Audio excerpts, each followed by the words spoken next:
Shakaya Prasultana Sheshan Autsukya Moharatidanjakana Yopurva Vaidyaya Namostu Tasmai.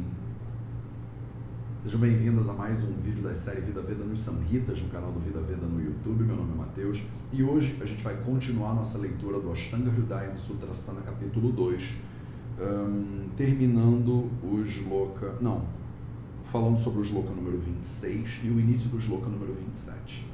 A gente está falando aqui sobre Dharma, né? Então a gente está falando sobre as posturas éticas, morais, que a gente conhece também como Sadvrita. Então vamos continuar falando sobre essas condutas éticas e morais, e hoje a gente vai falar um pouco sobre como as atitudes éticas da fala, né? O que se espera de uma pessoa no seu dia a dia, uma pessoa que segue de verdade o Dinacharya, como ela deve portar, como ela deve se comportar em relação à fala dela.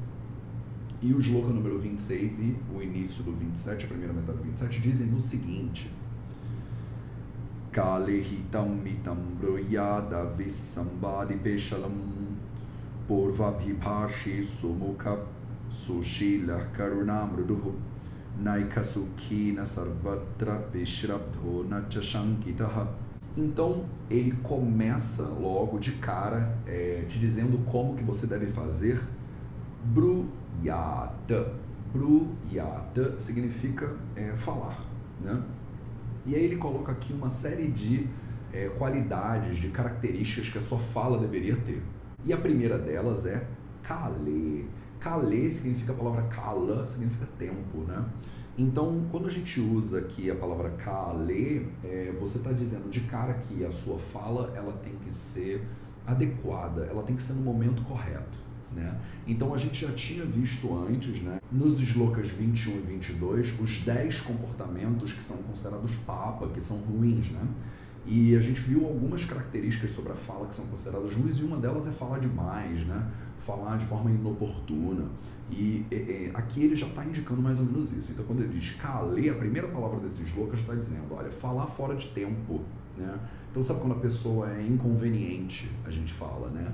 Então é mais ou menos isso que ele está querendo falar. Hitam, mitam. A gente viu essas palavras também quando a gente estava falando sobre alimentação, alguns shlokas atrás. Então ele falou, você tem que comer coisas que são hita, que são saudáveis, coisas que são mita, que são de quantidade adequada. Olha que interessante, aqui ele está repetindo isso. Então você tem que falar de maneira temporalmente adequada, numa boa quantidade, na quantidade correta, que na verdade é sempre pouco. Então, mita aqui significa, e é bem claro nos comentários, que significa pouco. Vamos dar uma olhada?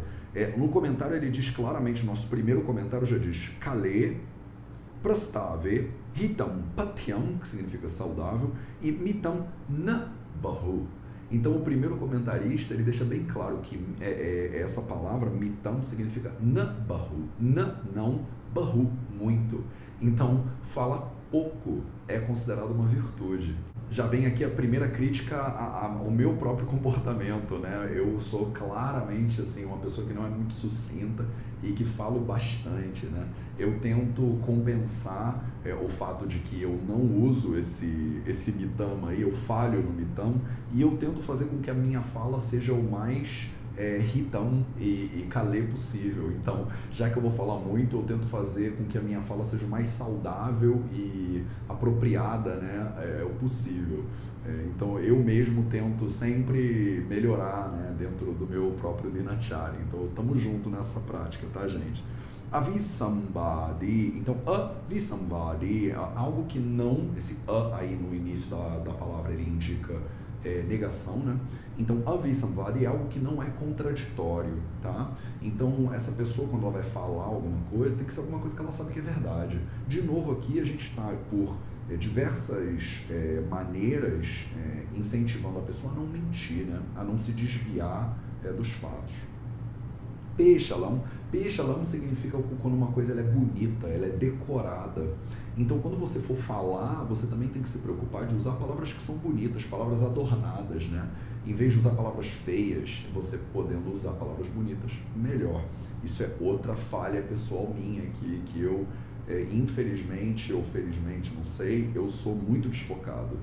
Então, aquelas de vocês que me conhecem sabem, eu ainda tenho muito que melhorar nesse shloka aqui. Continuando, ele fala Purva Abhibashi. Então, Purva, antes, né? Abhibashi, antes de você falar alguma coisa, Sumukha Sushilaha Karunamruduhu.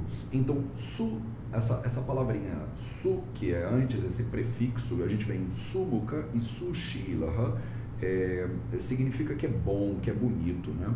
A palavra mukha significa boca. Então, a palavra sumukha é uma boca agradável, uma boca bonita, uma boca boa, né? É um jeito de você dizer que a pessoa tem que se expressar de maneira dócil, de maneira boa, de maneira aprazível, digamos assim. Sushilaha, então Shilaha é o seu temperamento, a sua disposição. E tem que ser também Sushilaha, tem que ser um bom temperamento, você tem que falar com uma boa disposição. Karuna Mruduhu, então Karuna, queria aproveitar aqui para deixar meu grande beijo para minha amiga Clau, que também vai pelo nome Karuna. Então, essa é a palavra Karuna, e Karuna significa compaixão, né?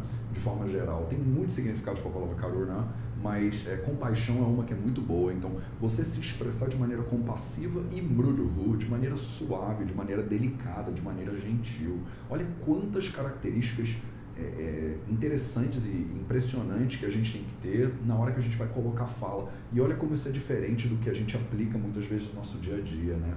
As pessoas hoje, ainda mais com o negócio de Facebook, essas mídias digitais, as pessoas tendem a se comunicar muitas vezes de maneira despreocupada, né, com o outro e com os efeitos que a sua fala vão produzir.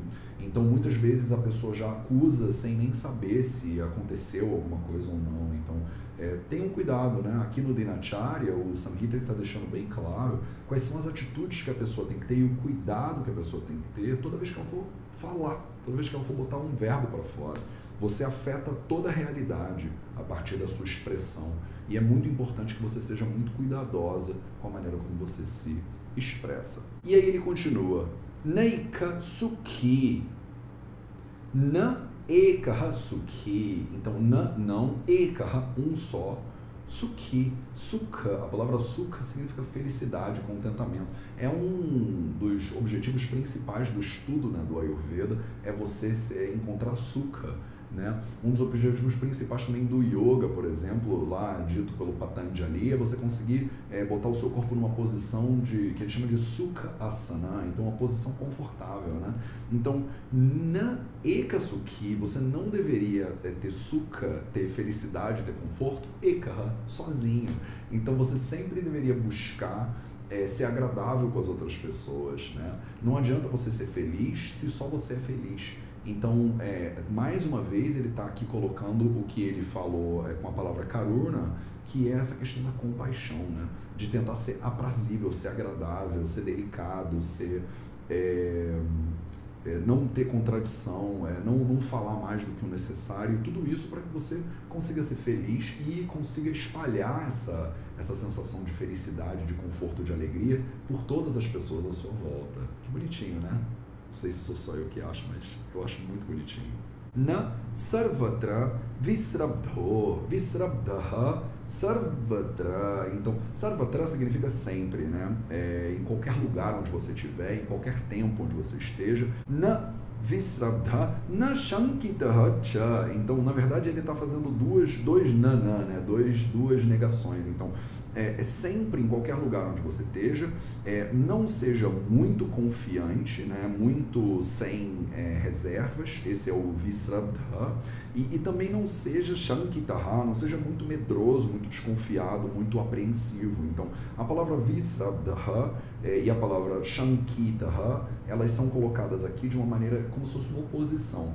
Então ele está querendo te dizer o seguinte, não seja muito confiante, mas também não seja muito medroso. Não seja muito aberto, né, com todo mundo, vai expondo toda a sua vida, mas também não precisa ficar desconfiado, apreensivo, muito resguardado. Então procura um caminho social do meio, né? Você não vai ser tão largado, né, desbocado, mas você também não precisa ser tímido, quietinho e parado no seu canto.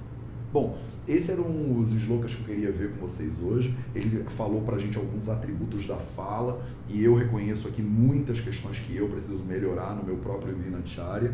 Eu não sei se vocês também percebem que isso é um desafio, né? É diário, constante. É um convite que o Samhita faz pra gente todo dia, pra gente observar o nosso comportamento e ver se a gente está agindo ou se comportando da melhor maneira, da maneira mais adequada.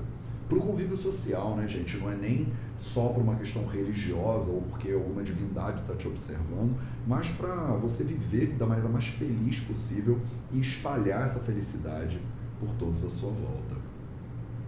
Dá para ver o brilhinho nos meus olhos quando a gente lê os Samhitas? Acho que dá, né?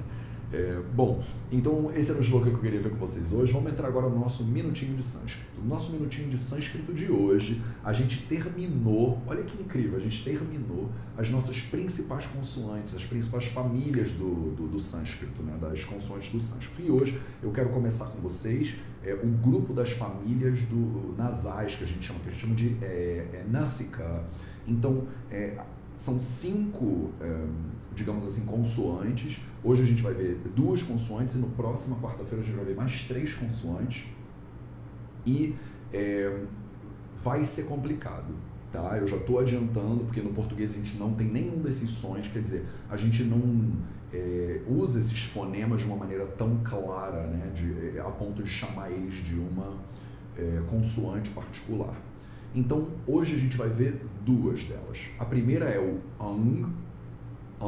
Eu estou estressando bastante a maneira de pronúncia para vocês verem como vai ficar uma bem claramente diferente da outra. E depois, quando eu fizer a revisão de todo o alfabeto, eu vou estabelecer com vocês as diferenças dos locais de pronúncia. Eu acho que isso vai amarrar bem a diferença dessas consoantes. Então, hoje a gente vai ver o ang, que é tipo um S com um pontinho, e o nha. O nha é como se fosse um NHA em português, vai? Então, de amanhã, esse nha é como se fosse esse traço com esse ganchinho, com esse, como fala isso? Com essa ferradura, né? Então, ang é bem nasal, tá? E ele vem lá de trás da boca, ang, e o nha.